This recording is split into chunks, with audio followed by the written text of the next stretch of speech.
ஊதுபத்தி ஆர்த்தி.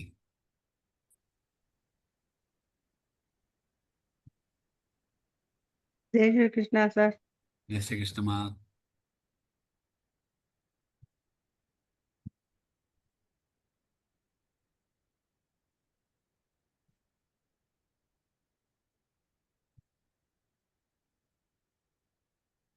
காதல வெள்ளையம்மா.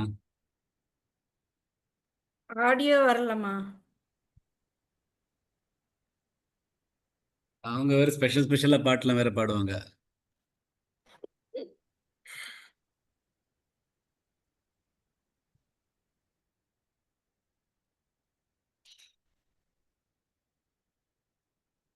ஜெய் ஸ்ரீ கிருஷ்ணா.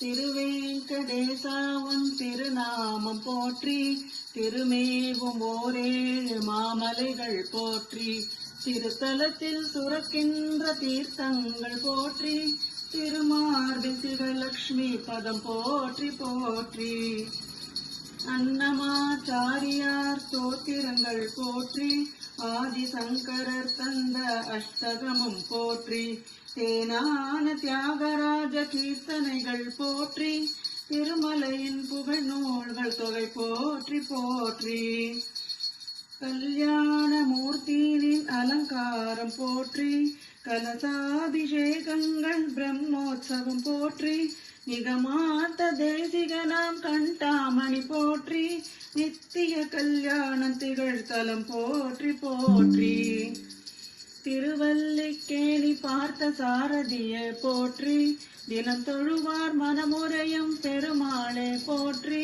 திருவரங்கம் பள்ளி கொண்ட ஸ்ரீரங்கா போற்றி, அருள்மேவும் அவதார பயன் போற்றி போற்றி, காணிக்கை சேர்த்து வைத்து தருவார்கள் போற்றி, கைமாறாய் பல வளங்கள் பெறுவார்கள் போற்றி, கோரிக்கை நிறைவேற்றும் குலதெய்வம் போற்றி, கோவிந்தா கோவிந்தா பேர் போற்றி போற்றி, ஸ்ரீனிவாசன் உனது திருநாமம் போற்றி, ஸ்ரீபாதரேணு எனும் பிரசாதம் போற்றி, மானிடர்க்கும் வானவர்க்கும் கதி நீயே போற்றி, மலை போற்றி மனம் போற்றி, அருள் போற்றி போற்றி. ஜெய் ஸ்ரீ கிருஷ்ணா. சூப்பர்மா, ரொம்ப அழகா இருந்தது. நீங்களே எழுதினதா? Thank you sir. 4 பி சுசீலா பாட்டு. ஓகே. எல்லாம் யூடியூப் தான் எனக்கு. ஓன்லாம் கிடையாது. அதுலயும் யாரு இந்த யூடியூப்ல இதை தேடி பார்க்கறாளோ அவளுக்கு தான் கிடைக்கும். நாங்களாம் தேடினா எங்களுக்கு கிடைக்காது. ஜெய் ஸ்ரீ கிருஷ்ணா ஜி. கவிதா ஜி. ஜெய் ஸ்ரீ கிருஷ்ணா சார். ஜெய் ஸ்ரீ கிருஷ்ணமா. சொல்றான். அன்னாத் பவந்தி பூதானி வர்ஜன்யாதன்ன சம்பவக யஜ்ஞாத் பவதி பர்ஜன்யோ யக்ஞக் கர்ம சமுத்பவக பிரகிருதே கிரியமானானி துணை கர்மாணி சர்வசக அஹங்கார விமூடாத்மா கர்த்தாக மிதி மன்யதே. பியூட்டிஃபுல் ஜி, எவ்வளவு அழகா சொல்றேன். Very nice, wonderful wonderful. ரொம்ப ரொம்ப பிரமாதம். இன்னொரு செட் ஆஃப் கிஃப்ட் ரெடி பண்ணும் போல இருக்கு. பிகாஸ் இன்னைக்கு ஜெயஸ்ரீஜி வந்து ரிவிஷன் சொல்றேன்னு இருக்காங்க, பார்க்காம. ஐயோ, எதை சொல்லிருக்காங்க பார்க்காம? Chapter 12 sir, first 7 slokas revision இன்னைக்கு பார்க்காம சொல்றேன். அப்படியா? வா, ஓகே. பிரார்த்தனையாவது நான் சொல்லிடுறேன், அதுக்கப்புறமா நீங்க பார்த்தேன்னு சொல்லிடுறேன். அதுக்கப்புறமா நீங்க பார்க்காம சொல்லுங்க. எல்லாம் கீதா பரிவாரோட இதுதான் சார், வேற தெரியுமா? தெரியும் எனக்கு. சோ மய்யேவ மன ஆதத்ஸ்வ மயி புத்தின் நிவேஷய நிவசிஷ்யசி மய்யேவ அத ஊர்த்வன்ன சம்சயः ஸ்ரேயோ ஹி ஞானமப்யாசாத் ஞானாத் தியானம் விசிஷ்யதே தியானாத் கர்ம பல தியாகாச்சாந்திரனந்தரம். சொல்லுங்கம்மா. ஜெய் ஸ்ரீ கிருஷ்ணா. ஓம் ஸ்ரீ பரமாத்மனே நமः. श्रीमद्भगवद्गीता अथ 12ोऽध्यायः। अर्जुन उवाच एवं सततयुक्ता ये भक्तास्त्वां पर्युपासते ये चाप्यक्षरमव्यक्तं तेषां के योगवित्तमाः। श्रीभगवानुवाच मय्यावेश्य मनो ये मां नित्ययुक्ता उपासते श्रद्धया परयोपेतास् ते मे युक्ततमा मताः। ये त्वक्षरमनिर्देशमव्यक्तं पर्युपासते सर्वत्र गमचिन्त्यं च कूटस्थमचलं ध्रुवम् सन्नियम्येन्द्रियग्रामं सर्वत्र समबुद्धयः ते प्राप्नुवन्ति मामेव सर्वभूतहिते रताः। क्लेशोऽधिकतरस्तेषामव्यक्ता सक्तचेतसाम् अव्यक्ता हि गतिर्दुःखं देहवद्भिरवाप्यते। ये तु सर्वाणि कर्माणि मयि सन्न्यस्य मत्पराः अनन्येनैव योगेन मां ध्यायन्त उपासते तेषामहं समुद्धर्ता मृत्युसंसारसागरात् भवामि न चिरात् पार्थ मय्यावेशितचेतसाम्। जय श्री कृष्ण। அற்புதம்மா. ஐயோ. Wow, super super super super ஜெயஸ்ரீஜி. Super. Thank you, ma. Thank you. சூப்பர்மா, ரொம்ப சூப்பர். ஜெய் ஸ்ரீமா, ரொம்ப தேங்க் நல்லா யூ. சொன்னேன். ரொம்ப நல்லா டெய்லி சொன்னேன். சொல்லிட்டே இருப்பேன் சார், அதனால மறக்காம இருக்கு அது. அது டெய்லி சொல்லிட்டு இருக்கறச்சியும் இப்போ வந்து அது சேர்த்து சொல்றேன் பாருங்க, அதுல இருந்தே தெரியறது நீங்க எப்படி அதை அடாப்ட் கரெக்ட். பண்ணி சொல்லியிருக்கேன்ல. கீதா பரிவார்ல அதை சேர்த்து எல்லாம் சொல்லி தர மாட்டா. ஆமா ஆமா ஆமா. நீங்க அதை அது உங்கள்ட்ட இருந்து கத்துன்றதுதான் அந்த சேர்த்து சொல்றேன். அதை நீங்க எப்படி அதை தன்னோட டெய்லி சொல்றதுல கொண்டு வந்திருக்க, அதை அதே ஃப்ளோல எங்கேயாவது கொஞ்சம் ஆறுதான் நானும் தான் அப்படி கவனிச்சுட்டு இருந்தேன். ஆனா அப்படியே பர்ஃபெக்டா சொன்னீங்க. ரொம்ப ரொம்ப அற்புதமா சொன்னீங்க. Wonderful. Jai Shri Krishna. Thank you sir, thank you. ஆசையா இருக்கு சார், பொறாமையா இருக்கு. நிஜமா முயற்சி எடுக்கணும் நாங்கள். இப்போ ரொம்ப நல்லா இருக்கு. ஸோ பகவான் வந்து ஞான யோகத்தை ரொம்ப புகழ்ந்து சொல்றார். ஏன்னா அர்ஜுனனோட கேள்வி என்னன்னா, இந்த மாதிரி நிர்குண நிராகார பிரம்மனை வேண்டுபவர் மேலானவரா, இல்ல இந்த சகுணமான குணமுள்ள இந்த அழகான பகவான் மேல பக்தி வச்சுருக்கிறவா அவா அது மேல அப்படிங்கிறச்சே பகவான் வந்து இந்த மாதிரி சகுணமான ஆகாரமுள்ள பகவான் மேல பக்தி வச்சுருக்கவா தான் மேல் அப்படி சொல்லிட்டு உடனே ஞான யோகம் தான் ரொம்ப நல்லது அதுவும் சொல்லிடுறார். ஞான யோகம் ரொம்ப பிரம்மன் ஒண்ணுதான், எல்லாமே நான் தான், எல்லாருக்குள்ளேயும் நான் தான் இருக்கேன் அப்படின்னு நினைச்சுட்டு இருக்கிறது ரொம்ப ரொம்ப மேலானது. அந்த மாதிரி நினைச்சுட்டு இருக்கிறவாழ நான் மிருத்யு சம்சாரத்திலேருந்து வெளியில எடுத்துன்னு போயிடுவேன். ஆனா அது ரொம்ப கஷ்டம் அப்படின்னு 5வது 6வது ஸ்லோகம்லையும் சொல்ற. ஆனா அந்த மாதிரி இருக்கிறவாழ நான் உடனே மிருத்யு சம்சாரத்திலேருந்து எடுத்துன்னு போயிடுவேன் அப்படின்னு 7வது ஸ்லோகத்துல சொல்ற. அது சொல்றச்சியும் அவர் வந்து எப்படி நேத்திக்கு நான் சொன்ன மாதிரி அந்த ஞான யோகத்துல இருக்கிறது வந்து அந்த குரங்கு குட்டி குரங்கையோட தாய் குரங்கை எப்படி அப்படியே கட்டின்னு எடுத்துட்டு போக வேண்டியிருக்கோ, அந்த குட்டி மேலதான் அதோட சக்தி மேலதான் இருக்கே தவிர அந்த தாய் அதுக்கு அது ஒன்றும் கண்டுக்கிறது இல்லை. அது பாட்டுக்கு இருக்கும். இதுதான் அதை தொங்கிண்டு அந்த தாய் கிளைக்கு கிளை பாயறத அந்த தாயோட தானும் பாயும். அது வந்து ஞான யோகம் அதோட உதாரணம். இன்னொன்று வந்து மாஞ்சர ஆர் பூனைகள் அவரோட இது வெடி என்னன்னா, அந்த பூனைக்குட்டி இப்படி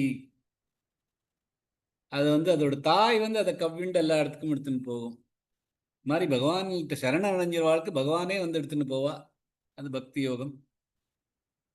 பகவான் மேல நம்பிக்கை வச்சு பகவான் தான் எல்லாம், பகவானை நான் எனக்கு தெரியும், என்னோட மனசாலையும் என்னோட சக்தியாலையும் பகவானை நான் அடைஞ்சிருவேன் அப்படிங்கிறது ஞான யோகம். அது ரொம்ப கஷ்டமானது அப்படிங்கிறது. ஸோ பகவான் இதெல்லாம் சொல்லிட்டு இருக்கிறச்சு அப்புறம் அடுத்த ஸ்லோகத்திலேருந்து எப்படி என்னை அடையலாம், எப்படி ஒரு படிப்படியா இது பண்ண முடியலையா, இது பண்ணு, இதை பண்ண முடியலையா, இது பண்ணு, இதை பண்ண முடியலையா, இது பண்ணு அப்படின்னு சொல்லிட்டு இருப்பார். 8வது ஸ்லோகத்திலேருந்து அது ஆரம்பிக்கிறது. மய்யேவ மன ஆதத்ஸ்வ மயி புத்தின் நிவேஷய நிவசிஷ்யசி மய்யேவ அத ஊர்த்வன்ன சம்சயः. மயி என்னில் ஏவ மட்டும், மன மனசை, ஆதத்ஸ்வ நிலைத்து, மயி என்னில், புத்தின் புத்தியை, நிவேஷய செலுத்து, நிவசிஷ்யசி நீ வசிப்பாய், மயி என்னில், ஏவ மட்டும், அத இந்த, ஊர்த்வம் பிறகு, ந இல்லை, சம்சயः சந்தேகம், உன் மனதை என்னில் நிலைத்து வை, உன் புத்தியை என்னில் செலுத்து, அதன் பிறகு நீ என்னில் மட்டுமே வசிப்பாய், சந்தேகமே இல்லாமல் அப்படின்னு சொல்றார். வருஷனா பார்க்கலாம். மையேவ மன, மையே 2 இருக்கு. மையேவ மன ஆதத்ஸ்வ, மன குறில் எழுத்துக்கள், ஆத அது ஆதத்ஸ்வ, இத்து இஸ்வ 3 இருக்கு. ஆதத்ஸ்வ மயி, மயி இல்ல மயி, மயி புத்தின், புத்தின் பூமியில் ஆகாத் கொடுத்து, மயி புத்தின் நிவேஷய நிவசிஷ்யசி மய்யேவ, நிவசிஷ்ய, சிஷ்ய சீமில் ஆகாத் கொடுத்து, சிஷ்ய நிவசிஷ்யசி மய்யேவ அத ஊர்த்வன், ஊர் ரஃபார் கொடுத்து, இத்தவ 3 இருக்கு. அத ஊர்த்வன்ன சம்சயः, சம்ச வேண்டாம், சம்சயः நிவசிஷ்யசி மய்யேவ அத ஊர்த்வன்ன சம்சயः. ஜெயஸ்ரீ ஜி.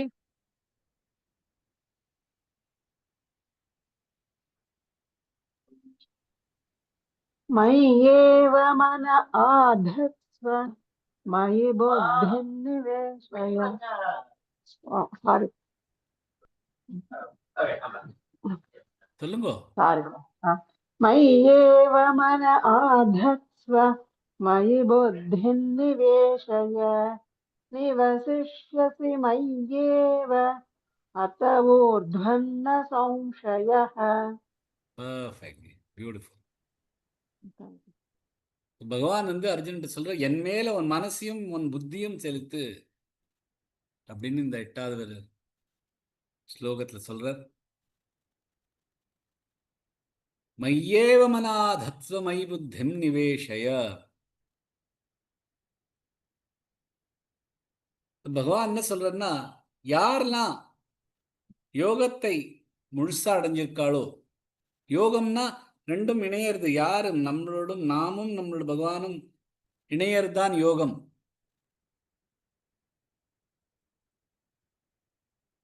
இந்த இந்த யோகத்தை யார் புரிஞ்சிருக்காளோ அவளுக்கு தான், அவாதான் பர்ஃபெக்ட் யோகி. ஸோ அந்த மாதிரி ஆகணும்னா பகவான் சொல்றார் அர்ஜுனன்ட்ட, அர்ஜுனன் மூலம் நம்ம எல்லார்ட்டையும் சொல்றார், உன்னோட மனசையும் உன்னோட புத்தியையும் என் மேல வச்சுக்கோ, நான் தான் பரம பதம், என்னை தான் அடையணும் அப்படின்னு ஒரு நோக்கம், நான் தான் பரம நோக்கம் அப்படின்னு வச்சுண்டு மனசையும் புத்தியையும் செலுத்து. இப்ப நமக்குள்ளதான் பகவான் இருக்காரே, நம்மளும் பகவானும் ஒண்ணுதானே அப்படின்னுச்ச. இப்ப இது என்ன எப்படி சொல்றாரு அப்படின்னா, ஏன்னா பகவானும் நம்மளும் ஒண்ணுங்கிறது நமக்கு ஒரு ஒரு ஒரு இன்டெலெக்சுவல் லெவல்ல நமக்கு சம்டைம்ஸ் புரியறது, சம்டைம்ஸ் இந்த கீதையெல்லாம் படிச்சுட்டு இருக்கச்சு இவ்வளவு சொல்லிட்டு இருக்காரு, அப்போ நமக்கும் கொஞ்சம் கொஞ்சம் புரியறது. ஆனா அது நிரந்தரமா இருக்கிறது இல்ல. ஏதோ ஒரு ஃபிராக்ஷன் ஆஃப் செகண்ட்ல நமக்கு புரியுது, நானும் பகவானும் ஒண்ணுதான் அப்படின்னு. அப்படின்னு புரியாத யாரும் கிடையாது. எல்லாருக்குமே அந்த ஒரு தோன்றல் எப்போவாது ஒரு இடத்துல வரதான் வரும். ஆனா அது வந்து ஒரு ஃபிராக்ஷன். நித்தியமா இருக்கணும். ஏன் இருக்க முடியறது இல்ல? ஏன்னா நம்ம மனசும் புத்தியும் அதை அக்செப்ட் பண்ணிக்கிறது இல்ல. மனசும் புத்தியும் இந்த உடம்போட தான் அதோட நம்ம அப்படின்னு அதை ஐடென்டிஃபை பண்ணிட்டு அதுலேருந்து வர சுகங்கள் துக்கங்கள் அதெல்லாத்தையும் அடைஞ்சுண்டு இந்த பகவான் இந்த இந்த நம்பங்கிறது இந்த பிருத்திவியோட இந்த பிரகிருத்தியோட சேர்ந்து இருக்கிறது தான். நம்மளும் பகவானுடன் சேர்ந்துருது இல்ல, பகவான் தனி தான் தனி அப்படின்னு யோசிக்கிறது.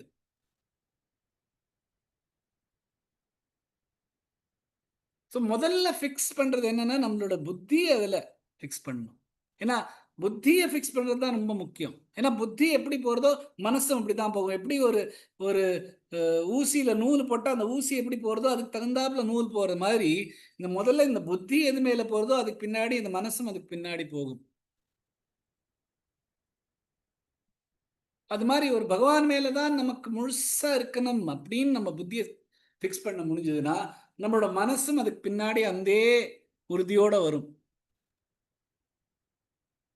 அந்த மாதிரி இல்லைன்னா அந்த மனசு நிறைய விஷயத்தை சாதிக்கலாம், சித்திகள்லாம் நிறைய வரலாம். ஆனா பகவானோட சேர்றதுங்கிற அந்த நோக்கம் வர முடியாது.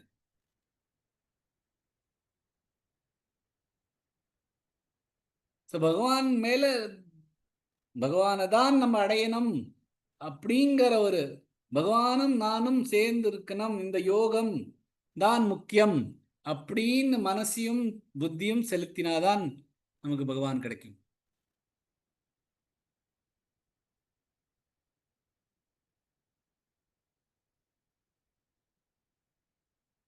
பகவான் நம்மளது நம்ம பகவான்ங்கிறது நம்ம புத்தியில எப்போவாது படுறது.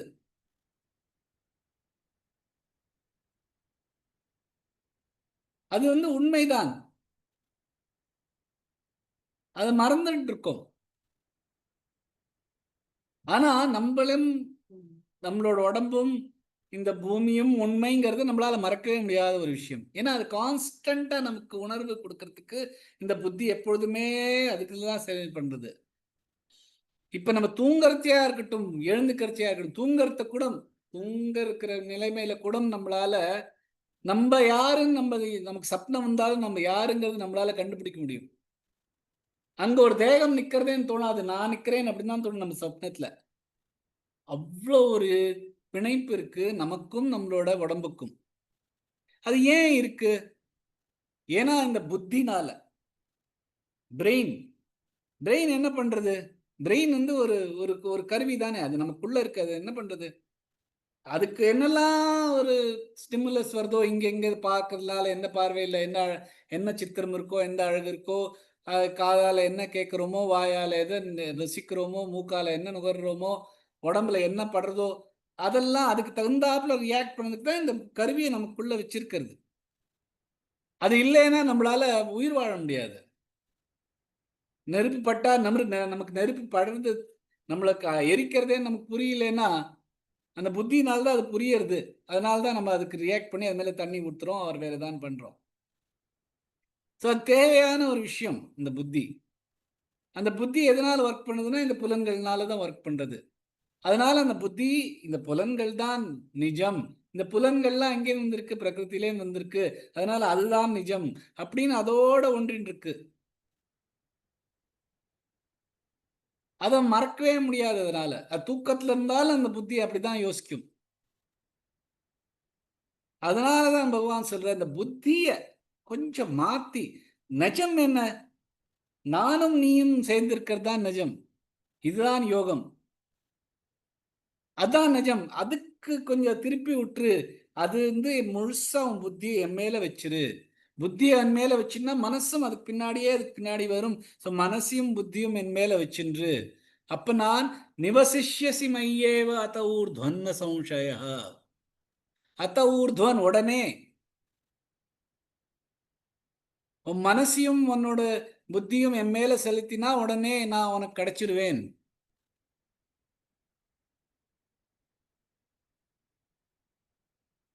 உன்னோட மனசையும் புத்தியும் எனக்குள்ள வச்சிருந்தேன்னா நீ எனக்குள்ள இருப்பை. நிவசிஷ்யசி, எனக்குள்ளே வசிப்பாய் நிச்சயமாக, ஒரு டவுட்டும் இல்லாம. ந சம்சயா, ந சம்சயா அப்படின்னு அர்ஜுனன் சொல்றார். ஏன் அர்ஜுனுக்கு தானே ஒரு டவுட் இருக்குன்னு பகவானுக்கு தெரியறது. அதனால பகவான் சொல்ற என்ன டவுட் இருக்கு அர்ஜுனனுக்கு. ஏன்னா நம்ம நம்ம நமக்கு நம்ம வந்து நம்ம புராணங்கள் இதிகாசம் எல்லாம் படிச்சுட்டு நமக்கு என்ன தோன்றது, ரொம்ப கடுமையா பெனன்ஸ் பண்ணிண்டு. நீங்க வந்து நிறைய ஸ்டோரிஸ் படிச்சிருப்பேன். இல்ல இப்ப ராவணன் எப்படி சிவனை அடையறான், ஆர் பார்வதி எப்படி சிவனை அடையறார் அப்படின்னு நிறைய எல்லாருமே தபஸ் பண்ணி, கடுமையான தபஸ் பண்ணி, ஒத்த காலில் நில்லுண்டு 6 இவ்வளவு நாள் தபஸ் பண்ணிண்டு அப்படி பண்ணாதான் பகவான் கிடைப்பா அப்படின்னு நமக்கு வந்து நம்ம படிச்சுட்டு இருக்கோம். இப்ப அர்ஜுனனுக்கு சம்சயம் வருது, இது நான் இப்படி சொல்லிட்டு இருக்கேன், நம்ம இவ்வளவு படிச்சிருக்கோம், இந்த மாதிரி ரொம்ப கடும் தபஸ் பண்ணாதானே பகவான் கிடைக்கும் அப்படிங்கிற. இங்க பகவான் என்னன்னா, உன் மனசையும் உன் புத்தியும் என் மேல செலுத்தினா போரும், நான் கிடைச்சிருவேன் அப்படிங்கிறாரே.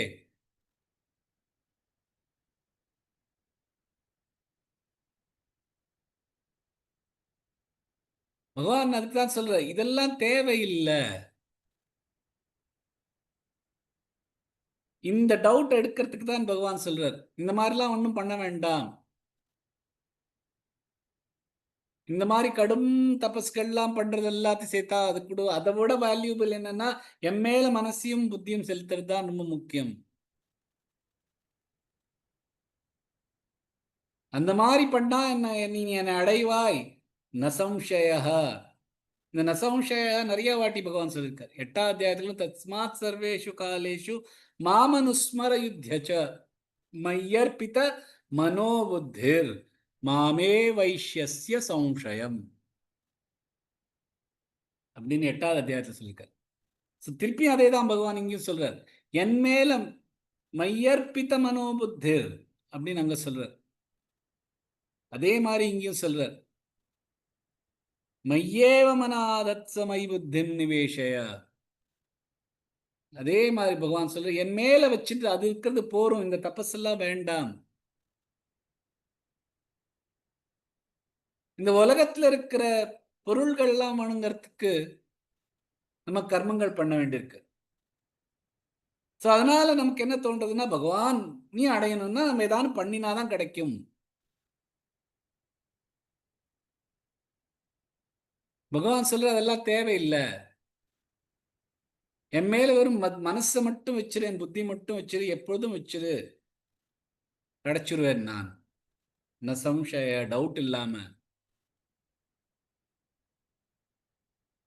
எப்படி வந்து இப்ப தங்கத்தை வந்து பண்றவன் வந்து தங்கத்தை உருக்கினா அதுல இருக்கிற அந்த அழுக்கெல்லாம் வெளியில போயிடுறது, வெறும் தங்கம், பியூர் தங்கம் மட்டும் இருக்கும். அதே மாதிரி மனசையும் புத்தியும் பகவான் மேல வச்சேன்னா நமக்குள்ள இருக்கிற இந்த அழுக்கெல்லாம் வெளியில போயிட்டு நம்ம பகவானோட யோகம் ஆயிடலாம்.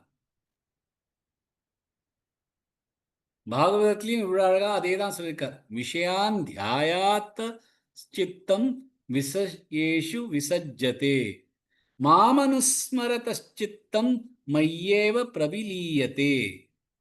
இது பாகவதத்தில் சொல்லியிருக்கார். என்ன சொல்றார், வெறும் இந்த புலன்கள், 5 புலன்கள் மேல யோசிச்சுட்டு இருந்தா இந்த மனசு வந்து அதோட அந்த புலன்கள்னால வர பொருள்கள் மேலதான் உன்னோட மனசு போகும். ஆனா மாமனுஸ்மர சித்தம், என் மேல உன்னோட சித்தத்தை வச்சுட்டு இருந்தேனா மையேவ பிரவிலீயத்தே, எல்லாமே அழிஞ்சு போயிடும். உன்னோட மனசே, மனதுங்கிறது அழிஞ்சு போய் என்னோட ஒன்றாயிடும். பகவான் சொல்ற, என்ன கடையணும் அப்படின்னா முதல்ல உன்னோட மனசையும் புத்தியையும் முழுசா என் மேல செலுத்து.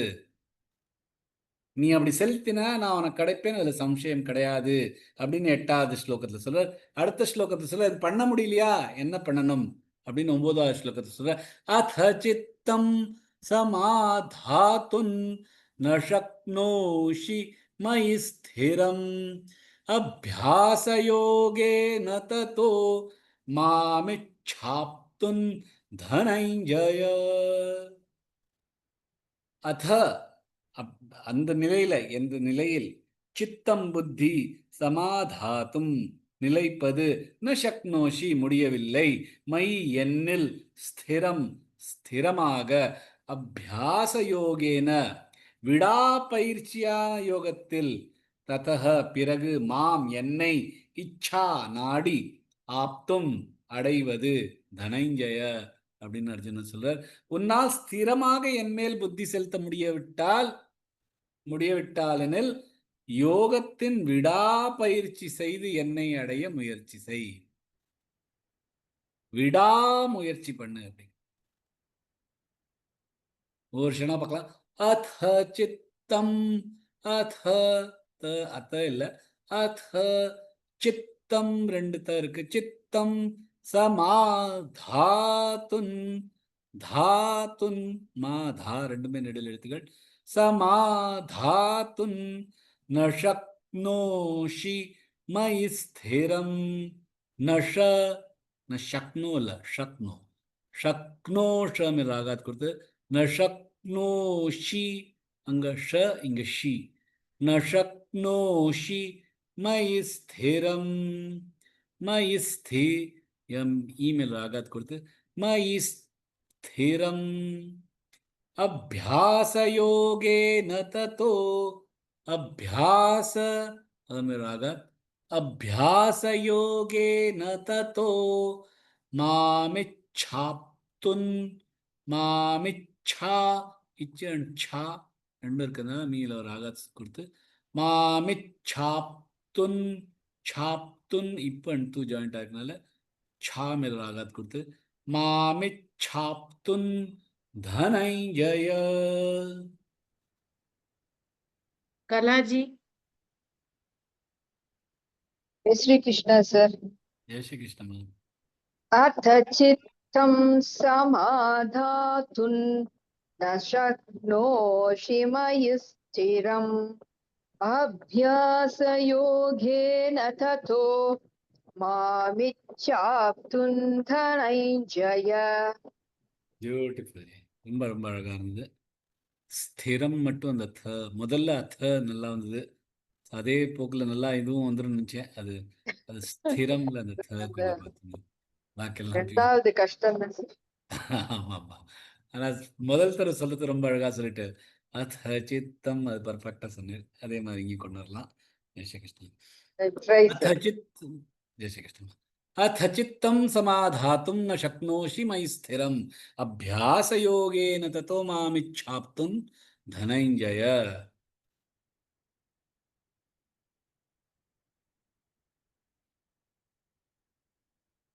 अथ चित्तं समाधातुं न शक्नोषि मयि स्थिरम्.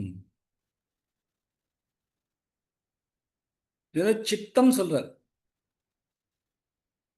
போன ஸ்லோகத்தில் வந்து என்ன இப்ப புத்தியும் மனசும் சொன்னா இப்ப சித்தம் ஏதோ புதுசா ஆரம்பிக்கிறீங்களே அப்படின்னு வச்சுக்க. சித்தம்ங்கிறது என்ன?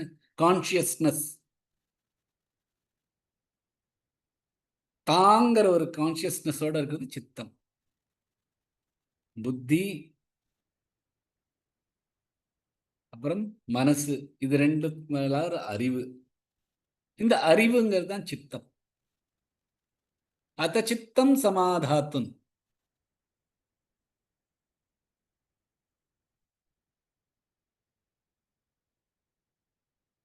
இந்த மனசு புத்தி ரெண்டுத்துமே என் மேல செலுத்த முடியலையா உன்னால் ஸ்திரமாக? என் மேல ஸ்திரமா வைக்க சொல்றேன். இது ரெண்டுத்தையும் அதை பண்ண முடியலையா? அப்ப என்ன பண்ணணும்? அபியாச யோக. அபியாச யோக தனித்தனி வார்த்தைகள். அபியாச அண்ட் யோக. அபியாசங்கிறது திரும்பி திரும்பி பண்றது தான் அபியாசம்.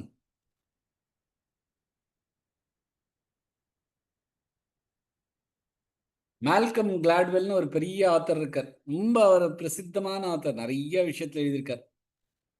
அதில் ஒரு அவுட்லயர்ஸ் அப்படின்னு ஒரு புத்தகம் இருக்கு. ரொம்ப அழகான புத்தகம். என்கிட்ட கூட எங்கேயோ கடந்து ரொம்ப நாள் முன்னாடி நான் படிச்சது. அதில் வந்து ஒரு 10,000 அவர் ரூல் அப்படின்னு ஒன்று வச்சுருக்கார். அதாவது ஒரு விஷயத்த 10,000 மணி நேரம் பண்ணேன்னா அதுல நீங்க எக்ஸ்பர்ட் ஆயிடலாம். இப்ப இந்த மாதிரி சங்கீத வித்வான்கள்லாம் பார்க்குறோம், அசாதாரணமா பாடுறாவா அப்படின்னா அவ என்ன ஒரு நாள்ல ஒரே ராத்திரியில அவ என்ன அவ்வளோ பெரிய கவி, அவ்வளோ பெரிய பண்டிதர் ஆயிட்டாளா அப்படின்னா இல்லை. அபியாசம் பண்ணிட்டே இருப்பாவா, அபியாசம் பண்ணிட்டு இருப்பா. நான் வந்து ஒரு வாட்டி டாக்ஸியில போயிருந்தேன், நிஜமா நடந்த விஷயம். நான் கார் போயிட்டு இருக்கேன், என் பக்கத்துல செம்மங்குடி சார் வந்து அவர் இன்னொரு கார்ல உட்காந்துருக்கார். அவர் உட்காந்துருக்கார், வெளியிலலாம் ஒரே சத்தம், வேன் அந்த காரும் டிராஃபிக்ல. அவரை பார்த்தா அப்படியே பிரமிச்சு போயிட்டேன். அவர் ஏதோ பாடிண்டே தாளம் போட்டுட்டு பாடிட்டே இருக்காரு இந்த இவ்வளோ சத்தத்துலையும். அது என்ன வயசு இருக்குங்கிற 80 வயசுக்கு மேல இருக்கும். இவ்வளோ சத்தம், இவ்வளோ ஒரு கூச்சலும், வண்டி இப்படி போயிட்டு வந்துட்டு இருக்கார். அவருக்கு எதுக்கு அது ஒண்ணுமே மனசுல இல்லை, அவர் பாட்டுக்கு ஏதோ தாளம் போட்டுன்னு பாடிட்டு இருக்கார். ஸோ அது வந்து அபியாசம் பண்றது. இதெல்லாம் அபியாசம் பண்ணிட்டே இருந்தாருன்னா அதுக்காக சைல்ட் ப்ராடிஸ் இல்லைன்னா குறுக்குவாதம்லாம் வேண்டாம். அது வந்து அவ போன ஜென்மத்துல பண்ண அபியாசம்னால வந்தது. ஆனா அபியாசம்ங்கிறது ரொம்ப முக்கியமானது. இந்த மால்கம் கிளாட்வெல் சொல்ற மாதிரி 10,000 மணி நேரம் பண்ணாதான் ஒரு விஷயத்த நீங்க சக்சஸ் ஆகலாம், உங்களுக்கு சக்சஸ் வேணும்னா. ஸோ அதே மாதிரி பகவான் இங்க வந்து அபியாச யோகம் பண்ணு, அபியாசம் பண்ணு. அதாவது திரும்பி திரும்பி திரும்பி திரும்பி இதே பண்ணு. என்ன பண்ணு? யோகம் பண்ணு. யோகம்னா என்ன? சமத்துவம் யோக இச்சதே, எல்லாமே ஒண்ணு அப்படின்னு பார்க்க ஆரம்பி. யோகம்னா என்ன? என்னைக்கும் உனக்கும் இருக்கிற யூனியன் ரெண்டும், அதை வந்து எப்பொழுதும் பண்ணிட்டு அபியாசம் ரிப்பீட்டட்லி பண்ணிட்டு இருக்கணும். பகவானை பத்தி பாட்டு பாடுறதோ, பகவான் மேல மெடிடேஷன் பண்றதோ, எது இருந்தாலும் அபியாசமா பண்ணணும். அந்த மாதிரி பண்றச்ச தான், அதாவது நித்தியமா யோகம் பண்றச்ச, அதாவது நித்தியமா பண்ணுங்கிறதுன்னா அபியாசம் மட்டும் பண்ணணும்னு சொல்ல, அபியாசமா என்ன பண்ண சொல்ற? யோகம் பண்ண சொல்றார். அதாவது பகவானும் நானும் ஒன்றுங்கிறத ரியலைஸ் பண்றது அபியாசமா வச்சுருக்கணும். அந்த மாதிரி பண்ணாதான் பாக்கி எல்லாத்துலயும் இருக்கிற இந்த பிணைப்புகள் எல்லாம் போயிட்டு இருக்கும். தன்னோட மனைவி யாரு, தன்னோட குழந்தைகள் யாரு, தமக்கு இருக்கிற மானம் என்ன, அவமானம் என்ன, நம்மளோட உடம்பு எப்படி இருக்கு, எது நல்ல சூழ்நிலை, எது கெட்ட சூழ்நிலை, அதெல்லாத்துலேருந்தும் மனசுலாம் போயிட்டு பகவான் மேல ஐக்கியமாகும்.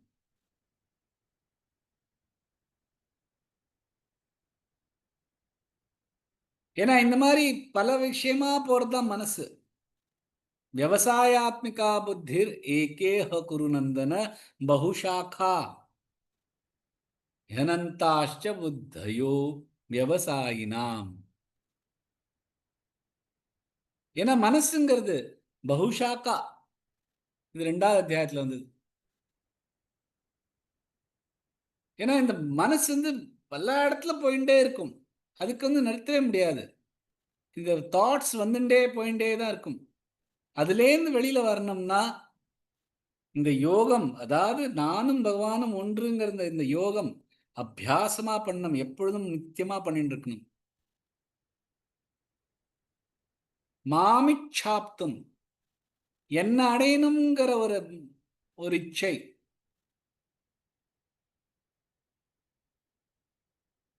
என்ன அடையணுங்கிற இச்சை இருக்கணும் அப்படிங்கிறார். போன ஸ்லோகத்துல என்ன சொன்னா, உன்னோட மனசையும் புத்தியும் என் மேல செலுத்து அப்படின்றார். இங்க என்ன சொல்றாருன்னா, என்ன அடையணுங்கிறத யோகமா வச்சுண்டு அபியாசமா பண்ணு அப்படிங்கிறார்.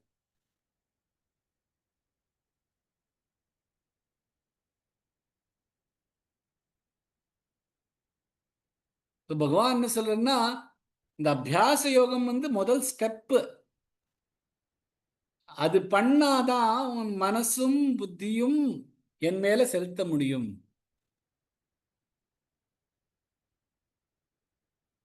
ஸோ இந்த இது மட்டும் பண்ணானா, அது அபியாச யோகம் பண்ணா மட்டும் போராது. அந்த அபியாச யோகம் பண்ணானா என்ன சொல்றார் போன ஸ்லோகத்துல, என் மேல வச்சிருங்கிற.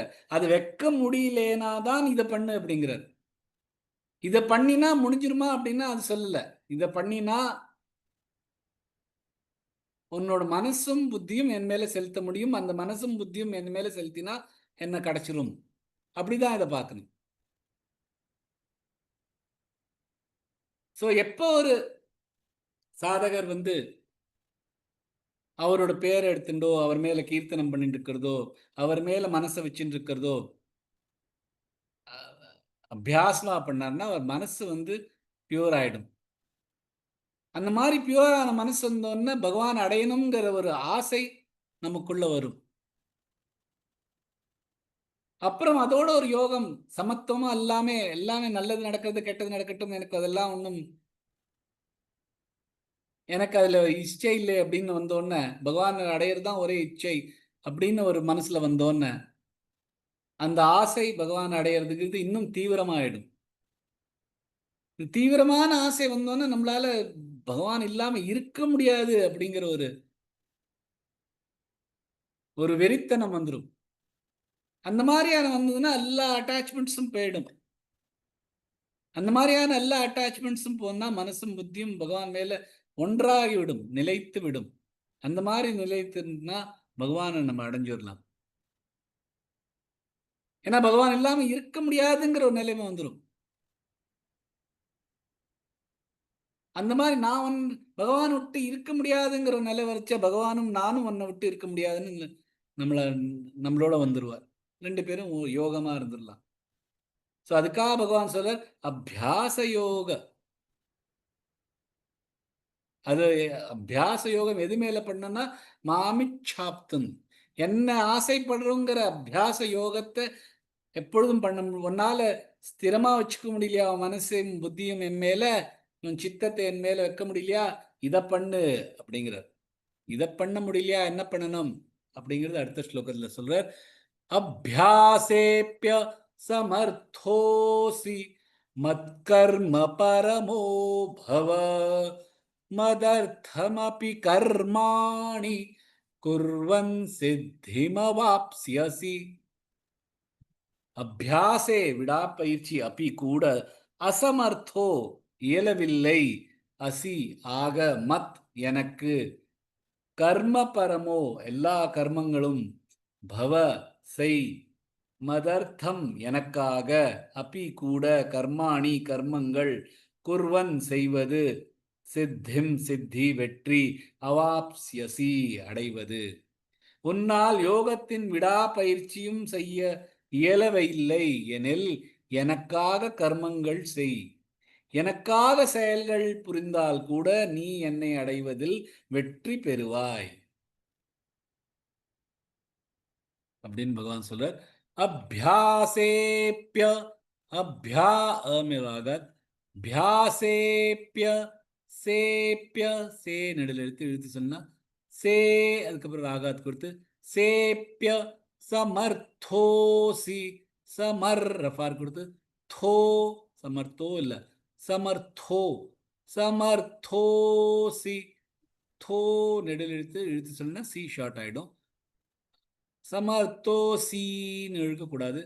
சமர்த்தோசி மத்கர்ம மமராக மத்கர்ம பரமோ பவ மதர்த்தமபி கர்மாணி மதர்த்த அதுக்கப்புறம் ரஃபார் கொடுத்து த மதர்த்தமபி கர்மாணி குர்வன் சித்திமவாப்ஸ்யசி. குர்வன் ரஃபார் கொடுத்து குர்வன் சித்தி वन व में लागत वन सिद्धि सी में लागत कुर्वन् सिद्धि मवाप्स्य इप्पु इस्सिय மூணு இருக்கு मवाप्स्यसि. लक्ष्मी गोपाल जी. जय श्री कृष्ण जी. जय श्री कृष्ण जी. अभ्यासेप्य समर्थोऽसि मत्कर्म परमो भव मदर्थमपि कर्माणि कुर्वन् सिद्धिमवाप्स्यसि. பியூட்டிஃபுல். ரொம்ப நல்லா இருக்கு. ஏன்னா நான் எப்பொழுதுமே உங்களுக்கு ஃபுல் மார்க்ஸ் ஏன் கொடுக்குறேன்னா, உங்களுக்கு அது வராட்டாலும் அந்த சத்தம் எக்ஸாக்டாக வராது. ஆனால் நீங்கள் போடுற அந்த எஃபர்ட் எனக்கு புரியும். கரெக்டாக சொல்ல ட்ரை பண்ணுறேன், முடியறதில்ல. வாயிலேருந்து அந்த எக்ஸாக்ட் சவுண்ட் வருதில்ல. ஆனால் நீங்கள் போடுற அந்த எஃபர்ட் கிளியராக என் காதில் விழும். ஸோ சமர்த்தோசி நீங்கள் ட்ரை ஃபுல்லாக பண்ணு. அது காற்று சரியாக வர்றதுனால அந்த தோ கரெக்டாக வருதில்ல. ஆனால் நீங்கள் ப்ரொனவுன்ஸ் பண்ணுறது கரெக்டாக தான் சொல்கிறேன். ஸோ தப்பே இல்லை. Beautiful. Thank you, sir. Thank you. அபியாசேப்ய சமர்த்தோசி மத்கர்ம பரமோ பவ. அபியாசம் அப்படின்னு நீங்க சொல்றது என்ன அபியாசம்? மூல ஸ்லோகத்தை சொன்னாலே அபியாச யோக, அந்த அபியாசம். பகவான் சொல்றார், அந்த அபியாச யோகம் பண்ண முடியலையா, நீ எனக்காக உன் கர்மங்கள் எல்லாத்தையும் பண்ணு. எல்லா கர்மங்களும் எப்படி நம்மளோட இதிகாச புராணங்கள்ல நம்மளுக்கு என்ன பண்ணணும் அப்படின்னு சொல்லியிருக்கோ, நம்ம எந்த ஆசிரமத்தில் இருக்கோமோ, எந்த வர்ணத்தில் இருக்கோமோ, எந்த மாதிரியான காரியங்கள் பண்றோமோ, அதே மாதிரி பகவான் மேல அன்பு செலுத்துறோமோ, தியானம் பண்றோமோ, கீர்த்தனம் பண்றோமோ, எந்த மாதிரியான ஒரு கர்மங்கள் இருந்தாலும் இது வெறும் ஒரு சுகானுபாவங்களுக்காக பண்ணாம, செல்வம் கிடைக்கணுமே, ஏதான ஒரு பலன் கிடைக்கணுமேன்னு பண்ணாம, எனக்காக பண்ணு. எனக்காக அப்படின்னா என்னை அடைவதற்காக பண்ணு.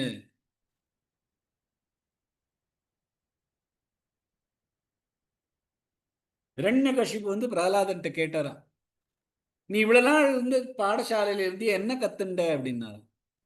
அதுக்கு அவர் சொன்னாராம், பகவான் தன்னோட எந்தெல்லாம் வேலை பண்றோமோ எல்லாத்துலயும் பகவான பூஜை பண்ற மாதிரி எடுத்துட்டோம்னா, பூஜை பண்ற மாதிரி எடுத்துக்கணும். அதுதான் நாங்க கத்துண்டேன். ஸ்ரீ பிரகலாத உவாச்ச ஸ்ரவணம் கீர்த்தனம் விஷ்ணோ ஸ்மரணம் பாதசேவனம் அர்ச்சனம் வந்தனம் தாஸ்யம் சக்கியமாத்ம நிவேதனம் இதி பும்சார்பிதா விஷ்ணோ பக்திச்சேன்னவலக்ஷணா கிரியேத பகவத்யத்தா தன்மன்யே தீதமுத்தமம் அப்படின்னு பிரகலாதன் சொன்னார். பாகவத்துல சொல்ற ஸ்ரவணம், கீர்த்தனம், ஸ்மரணம், பாதசேவனம், அர்ச்சனம், வந்தனம், சதசோபச்சாரம், அதான் அர்ச்சனம் வந்தனம், தாஸ்யம் அவருக்கு தாசனா ஆறுது, சக்கியம் தோழனாருது, ஆத்ம நிவேதனம். இது 9 லட்சணங்கள். இந்த 9 கர்மங்கள் இதெல்லாம் பண்ணணும் பகவானோட சர்வீஸ்ல. இந்த மாதிரியான தன் வாழ்க்கையே பகவானுக்கு அர்ப்பணிக்கிற அந்த தன்னோட கர்மங்கள் எல்லாத்தையும் இந்த 9 விதமாக, ஸ்ரவணம், கீர்த்தனம், ஸ்மரணம், பாதசேவனம், அர்ச்சனம், வந்தனம், தாஸ்யம், சக்கியம், ஆத்ம நிவேதனம், இந்த மாதிரி 9 விஷயம் பண்ணானா இதுதான் உத்தமமான கம்ப்ளீட்டான ஞானம் அப்படின்னு பிரகலாதன் சின்ன வயசுல சொல்லியிருக்க. என்னோட கர்மங்கள் எல்லாத்தையுமே எனக்காக பண்ணு. அபியாசம் பண்ண முடியலையா, என் மேல உன் கர்மங்கள் எல்லாத்தையும் எனக்காக பண்ணு. மதர்த்தமபி கர்மாணி குர்வன் சித்திமவாப்ஸ்யசி. மத்கர்ம பரமோ பவ, மத்கர்ம பரமோ பவ தான் இங்கேயும் அதே தான் திருப்பி சொல்றார். மதர்த்தமபி கர்மாணி குர்வன் சித்திமவாப்ஸ்யசி. மதர்த்தமபி கர்மாணி, எனக்காக எல்லா கர்மங்களும் பண்ணு. எல்லா கர்மங்களும் பகவானுக்காக பண்றோங்கிற நினைப்பில் பண்ணோம்னா எல்லாமே நமக்கு பகவான் கிடைச்சிருவார் அப்படின்னு பகவான் இங்க சொல்றார். குர்வன் சித்திம வாப்ஸ்யசி. நீ ஜெயிச்சிருவ என்ன அடையறதுல. 8வது அத்தியாயத்துல 8வது ஸ்லோகத்துல என்ன சொன்னார்? என் மேல உன் மனசையும் புத்தியும் வெய் அப்படின்றார். அப்படி பண்ணா நீ என்ன அடைஞ்சிருவார் அப்படிங்கிறது. அது பண்ண முடியலையா? அபியாச யோகம் பண்ணு. என்னை பத்தியே என்னோட யோகம் ஆறுத அபியாசமா பண்ணு. அந்த மாதிரி பண்ண முடியலையா? உன்னோட கர்மங்கள்லாம் எனக்காக பண்ணு.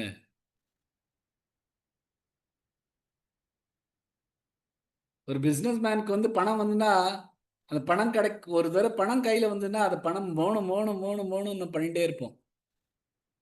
அதே மாதிரி ஒரு கர்மம் வந்து பகவானுக்கு பண்ண ஆரம்பிச்சோம்னா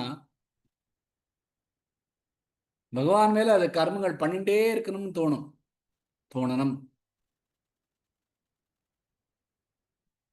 அந்த மாதிரி பண்ணிட்டே இருந்தால்தான் பகவான் வந்து அதே போன ஸ்லோகத்துல சொன்ன மாதிரி கடைசியில என்ன, பகவான் இல்லாம இருக்க முடியாதுங்கிற ஒரு அளவுக்கு வந்துடும். தீவிர பக்தி வந்துடும். அந்த மாதிரி இருக்கிறது பகவானும் நானும் நீயும் ஒண்ணுதான் அப்படிங்கிற ஒரு நிலைக்கு வந்துடும். அதுதான் பகவான் சொல்ற அந்த நிலைதான் உனக்கு அடையணும் அப்படிங்கிறது.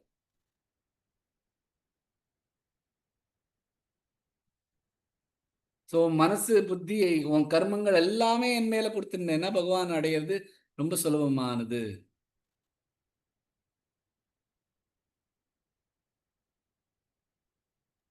ஸோ இதெல்லாம் பண்ணணும் அப்படின்னு ஒண்ணுன்னா சொல்லிட்டு இருக்கா. அடுத்த ஸ்லோகத்துல இதையும் பண்ண முடியல என்ன பண்ணணும் அப்படின்னு சொல்லுவார். ஸோ இதை வந்து மனசுல வச்சுருங்கோ. கடைசியா இருக்கிறது வந்து மேலாப்புல இருக்கிறது வந்து மனசும் புத்தியும் பகவான் மேல அனன்யேன எப்பொழுதும் இருக்க வேண்டியிருக்கும். அப்படி இருந்தானா பகவான் கிடைக்கும். பகவான் அடைஞ்சிடலாம், ஒண்ணுமே பிரச்சனை இல்லை. அது பண்ண முடியலையா, அபியாசமா பண்ணுங்கோ.